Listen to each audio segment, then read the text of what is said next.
నేను ఇప్పుడు అందరికీ ఇష్టపడే ఒక స్వీట్ ఐటెం చేసి చూపిస్తున్నాను.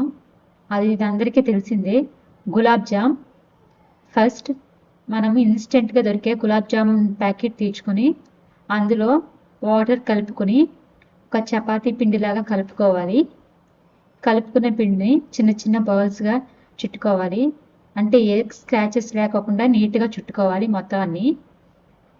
ఇలా చుట్టుకున్న తర్వాత ఆయిల్ హీట్ ఎక్కిన తర్వాత ఇవన్నీ ఆయిల్లో వేసుకుని ఫ్రై చేసుకోవాలి. ఆయిల్లో వేసినప్పుడు మనం చేసిన దానికన్నా కొంచెం ఎక్కువ ఉబ్బిద్ది. అప్పుడే పర్ఫెక్ట్గా వచ్చినట్టు గులాబ్ జామ్. చూసారు కదా, కొంచెం ఉబ్బినియి.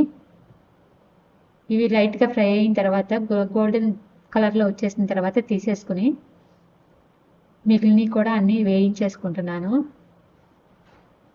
అన్నీ అలాగే వేయించుకుంటున్నాను. ఇలాగ కొంచెం మనం చేసిన దానికన్నా కొంచెం బాల్ కొంచెం ఉబ్బిద్ది.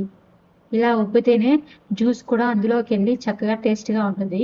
ఇలా బాల్స్ అన్ని చేసేసుకున్నాం కదా, ఫ్రై చేసేసుకున్న తర్వాత నేను 2 గ్లాసుల షుగర్లో 1 గ్లాసు వాటర్ పోసుకుని కరిగించుకుంటున్నాను.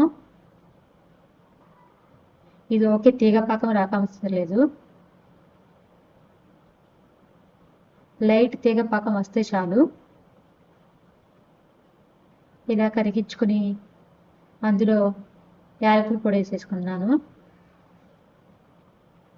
యాలకుల పొడి ఎందుకంటే మంచి ఫ్లేవర్ కోసం ఈ యాలకుల పొడి కూడా వేసేసుకున్న తర్వాత కొంచెం సేపు ఉంచి, చూసారు కదా ఎలా రెడీ అయిందో మన పాకము. ఈ పాకంలో ఇప్పుడు మనం వేపుకున్న గులాబ్ జాములన్నీ వేసేసుకుందాం. లైట్గా పాకం రావడమే, ఎక్కువ తీగ అవసరం లేదు, లైట్ తీగ పాకం రావడమే. ఇప్పుడు గులాబ్ జాములన్నీ వేసేస్తున్నాను ఇందులో. చూసారుగా గులాబ్ జాములన్నీ వేసేసి మిక్స్ చేసేస్తున్నాను. అంతే, అందరూ నచ్చే గులాబ్ జామ్ రెడీ. మీరు కూడా ట్రై చేయండి.